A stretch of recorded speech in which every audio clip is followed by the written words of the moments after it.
I like Allen Iverson. I like him a lot. I'm not just saying this because I don't want a bunch of angry Sixers fans to come and try to burn my house down after they watch this video, even though they probably still will. I really do. I really like this dude. I'm a Sixers fan myself. His 2000 finals run was incredible. His story of how he got to the NBA, incredible, inspirational. And ever since he's retired, he just seems like a really chill dude. Like, out of NBA players, Allen Iverson's definitely one of the ones I would like to meet because he just seems like such a chill guy to hang out with.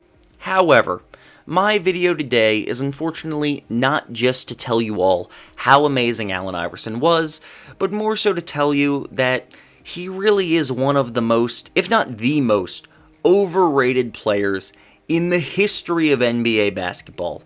And no, that is not at all an exaggeration. There are many people who have this guy as a top 5 shooting guard, and that's fine. I only have him at number 7, which you'd know if you saw my recent top 75, you should go watch that. I only had him at number 7, but if you have him in your top 5 at number 5, that's fine. Some people have him top 4, quite a lot of people actually. And if you have Allen Iverson over James Harden, I mean, I don't hate you for it, but I don't agree. But there are many people, especially here in the Philadelphia greater area, which I live in Delaware, and for the record, northern Delaware is literally just a big Philly suburb. If you are one of the people who has Allen Iverson at number 3 all time, over Dwayne Wade, well, now you're just smoking crack, alright? You are smoking that good nostalgia crack. But that is not the extent of it. I have gotten into arguments with people who think he's a top 10 player, people who think he's better than Kobe, and I think Kobe's overrated, and I still think that's absolutely ridiculous that anyone would have Allen Iverson over him. I've met more than one person who argued that Allen Iverson is a top 3 player of all time, and the only reason he's not better than Michael Jordan is because he wasn't taller. That's it.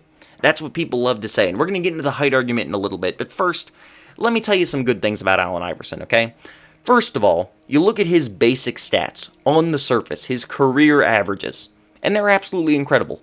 27, 6, and 4. Are Allen Iverson's career stats. 27 points and 6 assists are amazing statistics for an entire career. Those are amazing statistics for a single season. For an entire career, absolutely incredible. This man had 4 scoring titles, and one year he didn't win the scoring title. He averaged 33 points a game. That year just happened to be the same year Kobe Bryant averaged 36 points a game because he decided to go absolutely freaking bonkers in 2006. Allen Iverson's a beast. He's a great passer, alright? Well, he's a great playmaker, alright? An underrated playmaker, I would say. I don't think the 6 assists really show you how good of a playmaker he was for his team. He really did a good job. Obviously, he scored a lot of points. And in terms of steals, he led the league in steals 3 times, and he was amazing. For his career, he averaged 2.2 steals a game. This dude was really good at getting steals. However, all of these things on the surface look great, but they have their drawbacks. Let's start with the field goal percentage, shall we? For his entire career, Allen Iverson shot 42.5% from the field, and I already know what you're saying. I already know what people are starting to say. Well, it's just because of his era. It's just because he played in the early 2000s and his team had bad spacing. If he played today, he'd be more efficient. And yes, if Allen Iverson played today, he would be more efficient. 100%, no question. If you surround Allen Iverson with 3-point shooters, man oh man, he is going to be so much more efficient than he used to be. However, there are 2 small problems with this argument. First of all, Allen Iverson doesn't play in the 2020s. He didn't play yet last year, okay? So saying, well, if he played last year, he would have had all this spacing, doesn't freaking matter, because it's not when he played. It doesn't matter, so it's a stupid argument. Secondly, when people talk about the 3-point shooting that Allen Iverson should have had on his team, they love to sit there and say, I've heard this so many times from other Sixers fans, they love to sit there and say the 2000 Sixers, that Sixers team he carried to the finals, the Sixers team he spent most of his career losing in the first round on. They didn't have any good floor spacing to help him out. And they always follow it up with, if he played today, he would have had good floor spacing like teams do now. Strangely, they never follow it up with, if he had good floor spacing like this other team in his era. And you know the reason why? Because nobody in the 2000s had good floor spacing. The team to really start that were teams like the Phoenix Suns and the Orlando Magic in the late 2000s after Allen Iverson's prime. In his prime, when he was on the Sixers, freaking nobody had a bunch of three-point shooters lying around. Most teams had one, some teams had two. Nobody had a whole team full of three-point shooters, though, to assist Allen Iverson. So it doesn't make any sense to me when people are like, well, if he had three-point shooting like today, yeah, but nobody back then had three-point shooting. So you can't sit there and be like, well, his team didn't have shooters to surround him with, that's why he was inefficient. Nobody had a team with a bunch of three-point shooters around them. Allen Iverson was just an inefficient player. And speaking of three-point shooters, moving right along, Allen Iverson is statistically the third worst three-point shooter in NBA history. Out of players who have taken 3,000 threes during their career, only two players are less efficient, those two players being Jerry Stackhouse and Russell Westbrook. Allen Iverson shot 31% from three for his career, and he took way too freaking many of them. Okay? Way too many of them. 4 a game. 4 three-pointers a game on 31% from the field back in the 2000s when people didn't shoot threes like that. Why, AI? Why? Moving on from his inefficiency, let's talk about Allen Iverson's passing. For his career, Allen Iverson averaged 6 assists a game. That's a very nice number for anybody. However, what's not so nice is that Allen Iverson also happened to average 3.6 turnovers a game, which if you can do some very simple math, you will know, is worse than a 2-to-1 ratio of assists to turnovers, which is generally considered the bar of being like an average passer.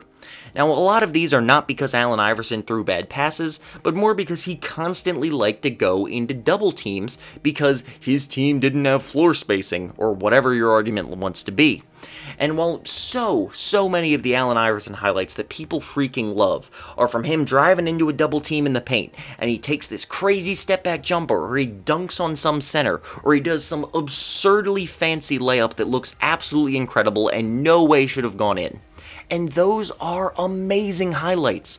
The problem is, 80 to 90% of the time, those highlights are actually just bricks and or turnovers, which is why Allen Iverson shot so many freaking field goals and had so many freaking turnovers. How many field goals, you may ask? 22 field goals a game for his career.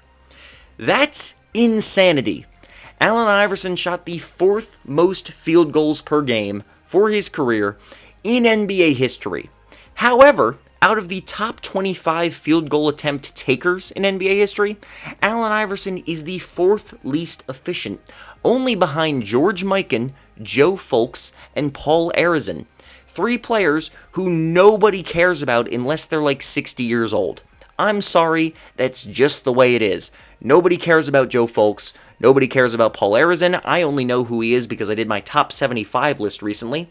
And George Mikan is generally viewed as a guy who literally couldn't beat the average high schooler today. He just happened to be good because he was tall, and it was the 50s. Now, I think that's underselling him a bit, but the fact that he only shot 40% from the field for his career despite being like 6'11", kinda helps that argument out, no matter what his era was. So, Allen Iverson, 4th all-time in shot attempts, 4th out of the top 25 in terms of being the least efficient. And the 3 guys above him are Elgin Baylor, Michael Jordan, and Wilt Chamberlain. 2 of the most efficient players of all time, especially Michael Jordan, and Elgin Baylor, who played in the 60s. Wilt Chamberlain also played in the 60s. So 2 60s guys, and one of the most efficient players of all time, who was also the greatest scorer of all time. That's how many field goals Allen Iverson took. Why the frick was he taking so many? And then, let's look at the steals too. Allen Iverson averaged 2.2 steals a game for his career, and some people have used this to argue that Allen Iverson was actually a positive defender. That is not remotely true. If you know anything real about Kobe Bryant, you will know that he had a problem where he gambled for steals and attacked defensive possessions too much. He gambled too much, and that led to him not being as good of a defender as he actually is portrayed as being with all of his all-defense teams. Michael Jordan had the same issue, but he wasn't as bad as Kobe Bryant. Iverson, however, was not only as bad, if not worse, than Kobe when it came to these gambles, which meant he led to a lot of defensive breakdowns for his own team, but when he was covering his man one-on-one, he was absolutely atrocious because he was 6 feet tall. Alright? He just was. That's the unfortunate fact of being really, really small. And unlike a guy like Chris Paul, who made up for that with elite defensive instincts, Allen Iverson didn't have those. He was a regular defensive guy, being nice, who just happened to be really short, which meant he could not switch whatsoever, and even some point guards of the era were already taller than him, so he really couldn't guard anybody. He could not contest shots. He sure as hell couldn't switch onto anyone who wasn't a point guard. He was a massive defensive liability throughout his career. That's just what he was. And let's talk about the short thing here, because I'm sure plenty of people have already, if they haven't already put it in the comments, they've gotten their fingers ready to tell me how if Allen Iverson was taller, if he was taller, he would have been this great. He might have been the greatest player of all time if he was 6'6". I've heard that many, many times from other Sixers fans who I've talked to at the park or people who I'm just friends with, whatever. People love to say that if Allen Iverson, he was the pound-for-pound best player in NBA history. I've heard that a million times. And if he was taller, he would have been the GOAT. Maybe he would have. I don't think he would have, because I don't think he was actually as good as a guy like Michael Jordan or LeBron James, even if he was their size. But, hypothetically, maybe he would have. But guess what? It doesn't freaking matter, because Allen Iverson wasn't 6'6". He wasn't 250 pounds. He was 6 foot with shoes on, and he was 165. He was a shrimp in terms of NBA standards, and because of that, he could not play good defense. He had issues shooting over guys and finishing over guys in the paint. He could get pushed around. This guy had problems because of his height. And you can sit there and say all day long, hypothetically, if he was taller, but he just wasn't taller. I've never heard of any other player in NBA history who people give so many excuses for because of their height. Nobody is out there today saying, well, if Nikola Jokic was in shape, or better yet, if Steph Curry was 7 feet tall, he would be so much better right now. He would be, he'd be unstoppable, he'd be the greatest player ever, blah, blah, blah. Yeah, but he's not. Steph Curry is 6'2", 6'3", and he makes do with what he has, what God gave him, which was unfortunately not a whole lot of height. Allen Iverson is the same thing. People love to sit there and say, if he was this much taller, but he's not. He's not that much taller. He's 6 feet tall when he's on the court, and that's just how it is. You cannot give a player extra credit because of how good they might have been if they were maybe taller than they are now, if they maybe had more physical gifts than they were born with. But Allen Iverson didn't have those luxuries, and therefore you can only rank him as a 6 foot tall, 165 pound player. We don't change the thing for anybody else, and if they had this physical advantage that they don't already have, so I don't know why I've heard a million times that if Allen Iverson was so much taller, he would have been so much better. He was 6 feet tall, and he was as good as he was at 6 feet tall. How good he would have been at 6'6" does not freaking matter, and you absolutely should not be letting that impact your ranking. So, Allen Iverson, a phenomenally influential, incredibly inspiring, absurdly talented player, was inefficient and a shot chucker and a turnover machine and a terrible defender. And throughout his career, he also didn't win very much. If you take away his 2001 finals run, which was incredible and single-handedly gets him into the top 50 in my book, if you take it away, he's not a top 50 player. Because he spent most of his career chucking up shots and missing and losing in the first round and turning the ball over and not really being a great teammate or a great player to be coached.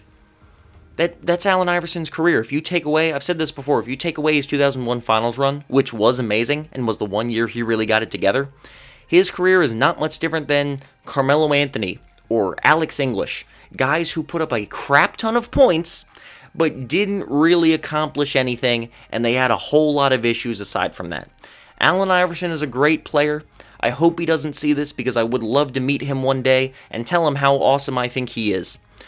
But unfortunately, he is a very, very, very overrated player, and now that John Stockton has been crucified by people so much these days that I think he might actually be underrated at this point, I am going to say that Allen Iverson is currently the most overrated player in NBA history. He is not a top 5 shooting guard, and he is not a top 30 player. Please rank him fairly and based off the height that he actually played at. Thank you for coming to my TED Talk.